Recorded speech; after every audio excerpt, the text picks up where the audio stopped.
എന്തിനായിരുന്നു ആ കൊടിമരം പുതിയത് പണിതത്? എന്ത് കേടായിരുന്നു അതിനുണ്ടായിരുന്നു? യാതൊരു കേടും ഉണ്ടായിരുന്നില്ല. പറഞ്ഞു പറ്റിച്ചത് എന്തായിരുന്നു?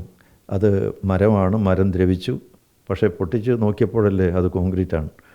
ഒരു കേടും അതിനുണ്ടായിരുന്നില്ല.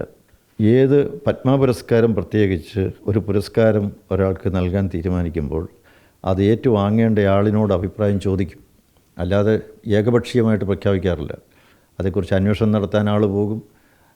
എല്ലാ അന്വേഷണ സംവിധാനങ്ങളിലൂടെയും ആ ആളിനെ വിവരം അറിയിച്ച് വിവരങ്ങൾ മുഴുവൻ ശേഖരിച്ച് ആണ് അതിൻ്റെ ജഡ്ജിങ് കമ്മിറ്റി അത് പരിശോധിച്ചതിന് ശേഷമാണ് ഇതൊക്കെ ചെയ്യുന്നത്. അല്ലാതെ ഏകപക്ഷീയമായിട്ടല്ല. അപ്പോൾ കുടുംബം അനുകൂലമായിട്ടുള്ള അഭിപ്രായം പറഞ്ഞിട്ടുള്ളതാണ്.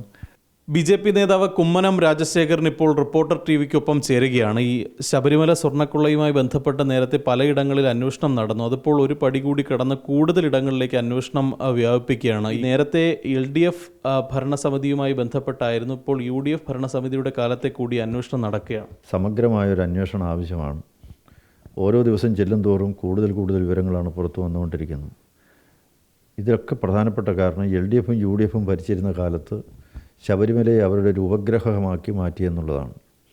രാഷ്ട്രീയ നേട്ടങ്ങൾക്ക് വേണ്ടി അഴിമതി നടത്തി പണം സമ്പാദിക്കുന്നതിന് വേണ്ടി ശബരിമലയെ അവരൊരു ടൂളായിട്ട് ഉപയോഗിച്ചു. അപ്പോൾ ഇവർക്കാർക്കും ഭക്തി അല്ലായിരുന്നു ഉണ്ടായിരുന്നത്, സാമ്പത്തിക നേട്ടമായിരുന്നു. കൊടിമരത്തിൻ്റെ വിഷയം തന്നെ ഇപ്പോൾ പുറത്തു വന്നു. ഇത് നേരത്തെ തന്നെ ഞാനും മറ്റു പലരും ഉന്നയിച്ചിട്ടുള്ളതാണ്.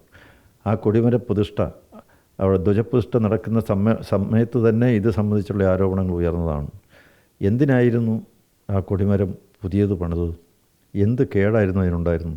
യാതൊരു കേടും ഉണ്ടായിരുന്നില്ല. പറഞ്ഞു പറ്റിച്ചത് എന്തായിരുന്നു? അത് മരമാണ്, മരം ദ്രവിച്ചു. പക്ഷേ പൊട്ടിച്ച് നോക്കിയപ്പോഴല്ലേ അത് കോൺക്രീറ്റാണ്. ഒരു കേടും അതിനുണ്ടായിരുന്നില്ല. ഇനി പുതിയത് വെച്ചുവെങ്കിൽ അതെങ്ങനെയാണ് അതിനാവശ്യമായിട്ടുള്ള സ്വർണം ശേഖരിച്ചത്? സ്വർണം ഒരാൾ കൊടുത്തു, ഒരു ഫീനിക്സ് കമ്പനി കൊടുത്തു. ആ സ്വർണം അതിനാവശ്യമായിട്ടുള്ളതെല്ലാം കൊടുക്കാൻ അവർ തയ്യാറായിരുന്നു. അത് ചോദിച്ചത് കൊടുത്തു. എത്ര വേണമെന്ന് പറഞ്ഞു? 3.5 കോടി വേണമെന്ന് പറഞ്ഞു. 3.5 കോടിയും കൊടുത്തു. പിന്നെ എന്തിനാണ് അതിൻ്റെ പേര് കളക്ഷൻ ഡ്രൈവ് നടത്തിയത്? എന്തിനാണ്? പലരിൽ നിന്നും പിന്നെന്തിനു ഈ പണം പിരിക്കണം?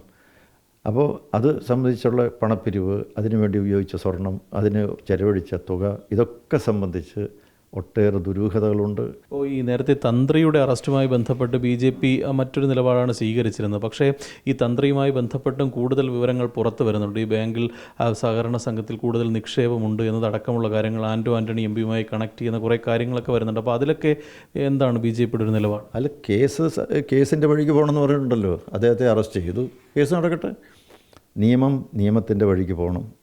അത് കോടതിയിൽ കേസാണ് നടക്കുന്നത്. അതിനാര് പ്രതിഷേധിച്ചു? BJP പ്രതിഷേധിച്ചു. BJP എന്തിനാണ് പ്രതിഷേധിക്കുന്നത്? കേസ് സ്വർണ്ണക്കൊള്ള സംബന്ധിച്ച് സമഗ്രമായ അന്വേഷണം നടത്തുകയും കുറ്റക്കാർ ആരൊക്കെയായിരുന്നാലും അവരെ നിയമത്തിൻ്റെ മുന്നിൽ കൊണ്ടുവരികയും ചെയ്യണം എന്ന നിലപാട് ശക്തമായ നിലപാടാണ്. അടുത്ത മണ്ഡലകാലം വരെ കണ്ഠർ രാജീവരാണ് ശബരിമല തന്ത്രിയായി ഒക്കെ വരേണ്ടത്. അപ്പോൾ ഈ കഴിഞ്ഞ ദിവസം ദേവസ്വം ബോർഡ് പ്രസിഡന്റ് ഉൾപ്പെടെ തന്ത്രിയെ ആവശ്യമെങ്കിൽ നീക്കും എന്ന ഒരു സൂചനയൊക്കെ നൽകിയിട്ടുണ്ട്. അപ്പോൾ അതിലെന്താണ് ഒരു അല്ലാതെ സംബന്ധിച്ച് ദേവസ്വം ബോർഡ് തീരുമാനമെടുക്കട്ടെ. ദേവസ്വം ബോർഡ് ഒരു പരമാധികാര സ്വതന്ത്ര സ്ഥാപനമാണ്. അവർക്ക് അവരുടേതായിട്ടുള്ള നിലപാടുകൾ സ്വീകരിക്കാം. അവരെന്ത് നിലപാട് സ്വീകരിക്കുന്നത് പറയട്ടെ. മറ്റൊരു വിഷയം, ഈ പത്മ പുരസ്കാരവുമായി ബന്ധപ്പെട്ട് VSന് നൽകിയ പുരസ്കാരം സ്വീകരിക്കില്ല എന്നതാണ് കുടുംബം പറയുന്നത്. അപ്പോൾ അതിൽ BJP പറയുന്നത് കേന്ദ്രം നേരിട്ട് വിളിക്കുകയും ഈ സ്വീകരിക്കുന്നുണ്ടെന്ന് ചോദിക്കുക കൂടി ചെയ്ത് അതിനുശേഷം ഇത് നിരസിക്കുന്ന ഒരു നിലപാട് സ്വീകരിച്ചു എന്നതാണ്. ഏത് പത്മ പുരസ്കാരം പ്രത്യേകിച്ച് ഒരു പുരസ്കാരം ഒരാൾക്ക് നൽകാൻ തീരുമാനിക്കുമ്പോൾ അത് ഏറ്റുവാങ്ങേണ്ട ആളിനോട് അഭിപ്രായം ചോദിക്കും. അല്ലാതെ ഏകപക്ഷീയമായിട്ട് പ്രഖ്യാപിക്കാറില്ല. അതേക്കുറിച്ച് അന്വേഷണം നടത്താൻ ആൾ പോകും. എല്ലാ അന്വേഷണ സംവിധാനങ്ങളിലൂടെയും ആ ആളിനെ വിവരം അറിയിച്ച് വിവരങ്ങൾ മുഴുവൻ ശേഖരിച്ച് ആണ് അതിൻ്റെ ജഡ്ജിങ് കമ്മിറ്റി അത് പരിശോധിച്ചതിന് ശേഷമാണ് ഇതൊക്കെ ചെയ്യുന്നത്. അല്ലാതെ ഏകപക്ഷീയമായിട്ടല്ല. അപ്പോൾ കുടുംബം അനുകൂലമായിട്ടുള്ള അഭിപ്രായം പറഞ്ഞിട്ടുള്ളതാണ്. ആ നിലയ്ക്ക് അദ്ദേഹത്തെ പോലുള്ളൊരു മഹാത്മാവ് അങ്ങനെ ഒരു സ്ഥാനത്തിന് അർഹനായി ചേരുന്നു എന്ന് പറയുന്നത് കേരളത്തെ സംബന്ധിച്ചിടത്തോളം കേരള ജനതയ്ക്ക് മുഴുവൻ അഭിമാനകരമായ ഒരു കാര്യമാണ്. അത് നിഷേധിക്കേണ്ട കാര്യം എന്താണെന്ന് എനിക്ക് മനസ്സിലാകുന്നില്ല. പാർട്ടി എന്തിനാണ് നിഷേധിക്കുക? പാർട്ടിയിലെ നേതാക്കന്മാർ എത്രയോ അവാർഡുകൾ വാങ്ങിക്കാറുണ്ട്. ഓരോ സ്ഥലങ്ങളിൽ പോയി അവാർഡുകൾ വാങ്ങാറില്ലേ?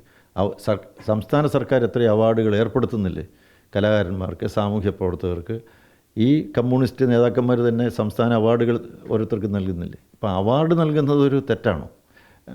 അവാർഡുകൾ നൽകുന്നത് തെറ്റല്ല, സ്വീകരിക്കുന്നതും തെറ്റല്ല.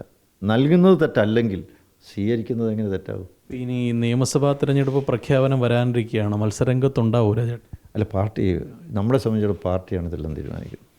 പാർട്ടി എന്ത് തീരുമാനിക്കുക? ഇത്രയും നാൾ ഞാൻ 4 പ്രാവശ്യം മത്സരിച്ച ആളാണ്. 4 പ്രാവശ്യം പാർട്ടിയാണ് പറഞ്ഞത് മത്സരിക്കണം. പല മണ്ഡലങ്ങളിലും പേരുകൾ കേൾക്കുന്നുണ്ട്, ആറന്മുള, വട്ടിയൂർക്കാവ് ഉൾപ്പെടെ. അതൊക്കെ ഇലക്ഷൻ കാലത്ത് എപ്പോഴും ഉണ്ടാകാറുള്ളതാണ്. ഓരോരുത്തരും മത്സരിക്കുന്നത്, പേരുകളൊക്കെ മാധ്യമങ്ങൾ ഏകപക്ഷീയമായിട്ട് അതൊക്കെ പ്രസിദ്ധീകരിക്കാറുണ്ട്. പാർട്ടി പറഞ്ഞാൽ മത്സരിക്കും. തീർച്ചയായിട്ടും പാർട്ടി ഇന്നേ വരെ, ഈ നിമിഷം വരെ പാർട്ടി അച്ചടക്കത്തോടു കൂടി മാത്രമേ പ്രവർത്തിച്ചിട്ടുള്ളൂ. പാർട്ടി പറഞ്ഞതെല്ലാം ചെയ്തിട്ടുണ്ട്. പാർട്ടി പറയുന്നത് എന്തും ചെയ്യും. ഇന്ന മണ്ഡലം എന്നൊന്നുമില്ല, പാർട്ടി ഏത് മണ്ഡലത്തിൽ പാർട്ടിയാണ് തീരുമാനിക്കുന്നത്. അതിന് ഇലക്ഷൻ കമ്മിറ്റി ഉണ്ടല്ലോ, ഇലക്ഷൻ കമ്മിറ്റിയാണ് തീരുമാനിക്കുന്നത്. ഇലക്ഷൻ കമ്മിറ്റി തീരുമാനിക്കട്ടെ, എന്താ തീരുമാനിക്കുന്നത് വെച്ച് കഴിഞ്ഞാൽ നാളെ തീരുമാനിക്കും.